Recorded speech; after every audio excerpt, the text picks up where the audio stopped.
20,000 فەرمانبەری هەرێم چاوەڕێی خانەنشینبوون دەکەن. زانیاری لە بەغداوە لەسەر فرۆشتنی نەوتی هەرێم بە قاچاق بڵاو کرایەوە. شیعەکان داوای یەکلایکردنەوەی پۆستی سەرۆکی پەرلەمان دەکەن. سلااوتان لێبێ سومەیەم لە تیوارەوەستی هەواڵتان پێشکەش دەکەم. بڕیارە تەمەنی خانەنشینی لە نێوان عێراق و هەرێمی کوردستان هاوتا بکرێت و دەبێتە 60 ساڵ. بەم بڕیارەش نزیکەی 20,000 فەرمانبەر پێکەوە خانەنشین دەکرێت.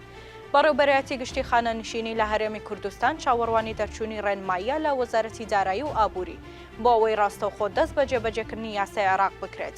با جێبەجێکردنی یاسای خانەنشینی عێراق ئەم ساڵ 15 بۆ 20,000 فەرمانبەری مەدەنی خانەنشین دەکرێن، چونکە ئەو کەسانەی تەمەنیان لە نێوان 60 بۆ 63 ساڵە واتە لەدایک بووی 1961 62 63 و 64 لە هەرێمی کوردستان هێشتا خانەنشین نەکراون.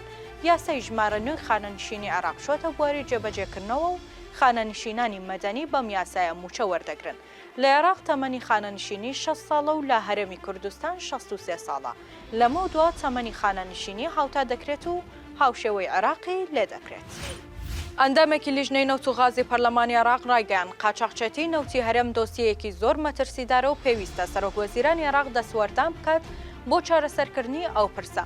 علی لامی ئەندامی لیژنەی نەوت و غاز لە پەرلەمانی عێراق ڕایگەیاندووە قاچاقچێتی نەوتی هەرێمی کوردستان دۆسیەکی زۆر مەترسیدارە. ئەوان لە لیژنەی نەوت و غازی پەرلەمان پێشتر چەندین نووسراویان ئاراستەی وەزیری نەوت و نووسینگەی سەرۆکوەزیران کردووە و هۆشداریان داوا لەبارەی ئەو پرسەوە. لامی باسی لەوەش کردووە قاچاقچێتی نەوتی هەرێم کاریگەری لەسەر ناوبانگی عێراق دەبێت لە ڕێکخراوی ئۆپێک. ئەوە جگە لە کاریگەریە ئابوووریەکانی ئەو کارە کە زیان دەگەێنێت بۆ بڕان لە نەوتی خەو کە بۆ عێراق دیاری کراوە هەناردەی بکات. ئەوەشی خستە ڕوو پێویستە سەرۆکوەزیران دەسوەردان بکات بۆ چارەسەرکردنی ئەو پرسە و ڕاگررتنی بە قاچاقبردننی نەوت. دواتریش فشار لە ئۆپێک بکرێت بۆ ئەوەی ئەو بڕەنەوتە کە لە هەرێمەوە بە قاچاق براوە لەسەر پشکی عێراق هەژماری نەکات. هاوپەیمانی ئیدارەی دەوڵەت دوای تەواوبوونی کۆبوونەوەی ئەم شەوی ڕایگەیاند سەرکۆنەی تیرۆرکردنی حەسەن نەسڕوڵڵا دەکەن و کشانەوەی هاوپەیمانان لە عێراق بە هەنگاوێکی گرنگ بۆ پاراستنی سەروەری عێراق دەزانن. هەروەها لەبارەی پۆستی سەرۆکی پەرلەمانی عێراقیشەوە دەڵێت پێویستە بە زووترین کات کاندیدێک بۆ ئەو پۆستە یەکلای بکرێتەوە. نووسینگەی محەممەد شیع سوودانی سەرۆکوەزیرانی عێراق ئەمشەو لە ڕاگەیاندراوێکدا بڵاوی کردەوە.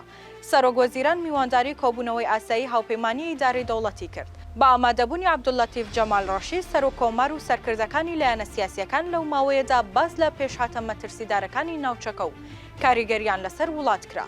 کاردانەوەی بەردەوامی هێرشەکانی ئیسرائیل بۆ سەر لوبنان تاوتوێکرا. ئاماژەی بەوەش کرد لە کۆبوونەوەکەدا هەڵوێستی یەکگرتووی عێراق و هێزە سیاسیەکانی بۆ پشتیوانیکردن لە پرسی فەڵەستین و مافی مێژووی گەلی فەڵەستین لەسەر خاکەکەی دووپات کرایەوە. کاردانەوەی بەردەوامی هێرشەکانی ئیسرائیل بۆ سەر لوبنان تاوتوێکرا. بە گوێرەی ڕاگەیاندراوەکە هاوپەیمانی ئیدارەی دەوڵەت سەرکۆنێ ئەو تاوانە قێزەونەی کرد کە بووە هۆی شەهیدبوونی حەسەن نەسڕوڵڵا ئەمینداری گشتی حیزبوڵڵای لوبنان و ژمارەیەکی زۆر لە خەڵکی لوبنان. ئەوەشی خستە ڕوو کۆتایی هێنانیان بە ئەرکی هاوپەیمانان لە عێراق هەنگاوێکی گرنگە لە تەواوکردنی پایەکانی سەروەری عێراق، بە تایبەت لە ژێر ڕۆشنایی شکستی پاشماوەکانی داعش و یەکخستنی تواناکانی هێزە چەکدارەکان. سێ هەواڵم پێشکەشکردن هەر شاد بن.